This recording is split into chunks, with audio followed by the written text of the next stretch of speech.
I am Neil Edwards, and this is the Leadership Range, where we elevate the voices of Black and Brown coaches, leaders, and allies, and have soulful conversations about all things at the intersections of leadership, relationships and teams, well-being, and inclusion. Here I offer deep insights and practical tips for work and life. You were promised fish, but they gave you chicken. It's on the menu, but it's not available. The online dating profile didn't match the in-real-life look or personality, which is true 63% of the time according to top10.com. Relationships begin in essence before reality. And when reality reveals itself, if it doesn't match the original essence narrative, there is a relationship crisis and a strong potential for a breakup. Corporations, the people who lead their cultural, talent acquisition, and diversity narratives often miss this crucial aspect of relationship systems intelligence. They miss it because they're completely blind to it.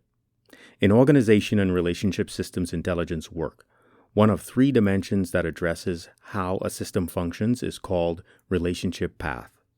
Relationship path is about how we become conscious and intentional about what we create together.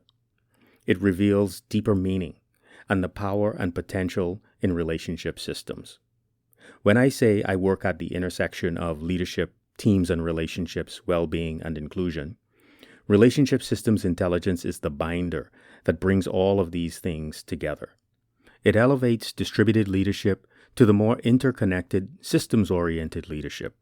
It weaves individual well-being into the fabric and mosaic of collective, cultural well-being. Belonging lives here.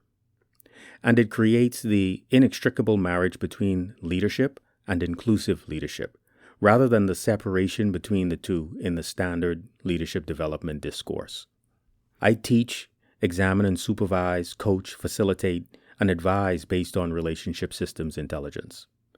Diversity, inclusion, equity, and justice work require a high degree of relationship and systems awareness. This RSI model is a uniquely powerful currency for scaled corporate D&I work, for individual leaders, and even for teams and large groups. It matters because companies are in relationship with their employees. Companies create relationship with their employees before they hire them.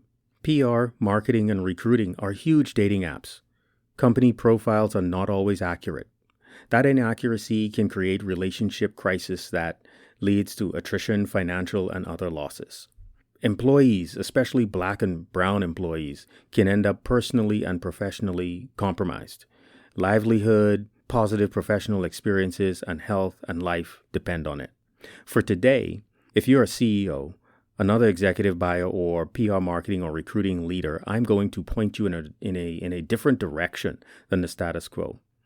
It is easily worth millions of dollars for many corporations that employ or recruit Black and Brown people. If you are a Black or Brown person seeking employment, you'll gain new insights that can strengthen your examination of the company profiles you're considering for relationship. And I say getting into because the fact is they are trying to date you. You have a certain set of advantages because of that. If you are already employed and in relationship with a company, and the internal reality does not match the essence of the external message, then hopefully you'll feel empowered to make requests aligned with the essence of the original profile to save the relationship. If not that, you will at least have clarity on what the relationship is and what it is not. Make empowered choices from there. There is a particular problem to be elevated here. Companies create relationship essence through their narratives to attract prospective employees. This narrative is often how people first meet their future employer.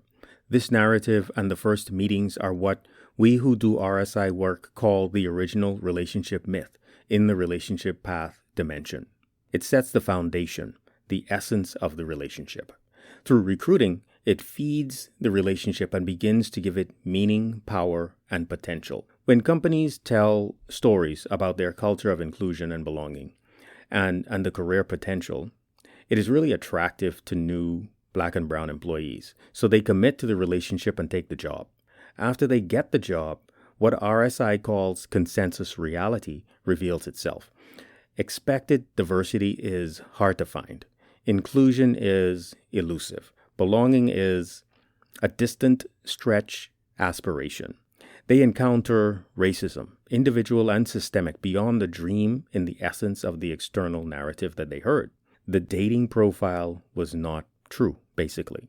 The relationship is now in crisis, and it may come to a premature end, costing money, brand equity, emotional, mental, and spiritual harm, and more. It is an extreme waste.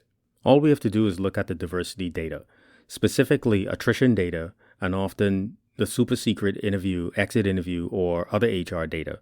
People quit because of consensus reality, not because of the original myth. I would say organizational blindness to this gap has collectively cost billions of dollars. Organization and relationship systems intelligence informs decisions and investments to avoid losses in talent, creativity, innovation, cultural and brand equity, and plain hard money, cash. The alternative is Blacklash. Yes, Blacklash. The wave of corporate loss of Black and brown talent after 2 to 5 years, and the unique harm on Black and brown employees.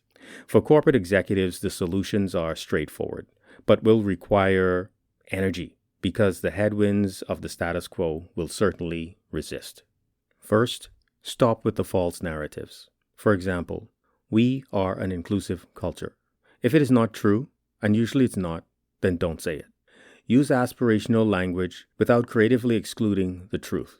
For example, the language, "we are advancing our culture of belonging," becomes, "we aspire to achieve a true culture of belonging by advancing diversity, equity, and inclusion in everything we do." Finally, stop convincing yourself the narrative is not false. At best, it epitomizes leadership and self-deception. At worst, it is white supremacy and racism revealing itself through its assumption of truth, rightness, and superiority, essentially power, privilege, and rank. Revisit the last episode of The Leadership Range, titled The Nature of the Problem. For Black and brown job seekers, do not accept the message at face value. Do not accept the essence of the message at face value. 2. Start asking for D&I data. 3. Ask to speak to Black and brown employees during the interview process, or talk to them online in these online communities to get the truth. Then make your decision based on that truth so you are not disillusioned when reality strikes. For Black and brown employees, folks who already have jobs and are now living in the set of circumstances that represents reality. 1. Get support internally from other Black and brown employees. This could be peers, mentors, or inside inclusion networks. Most companies have inclusion networks, and hopefully you're not the only Black person in the entire company. 2, hire an external coach or therapist or both.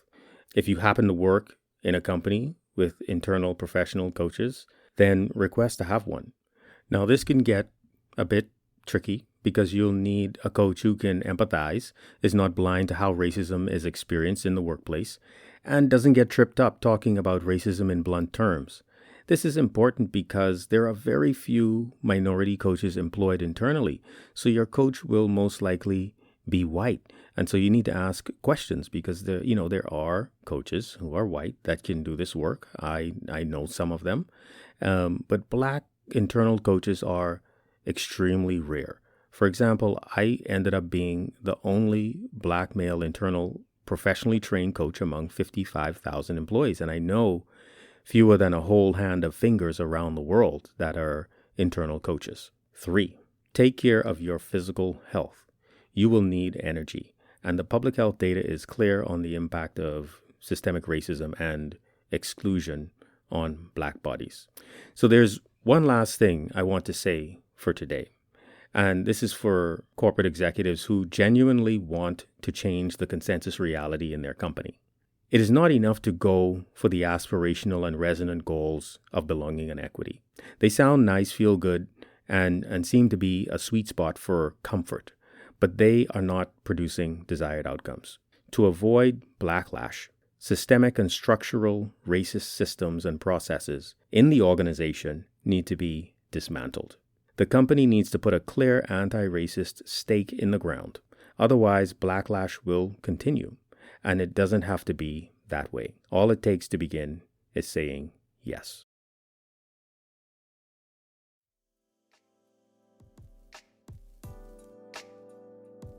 Thank you for listening to this episode of The Leadership Range.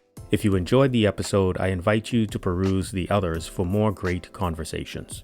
If you know someone you think ought to be on the podcast, please send me an email at neil@neiledwardscoaching.com.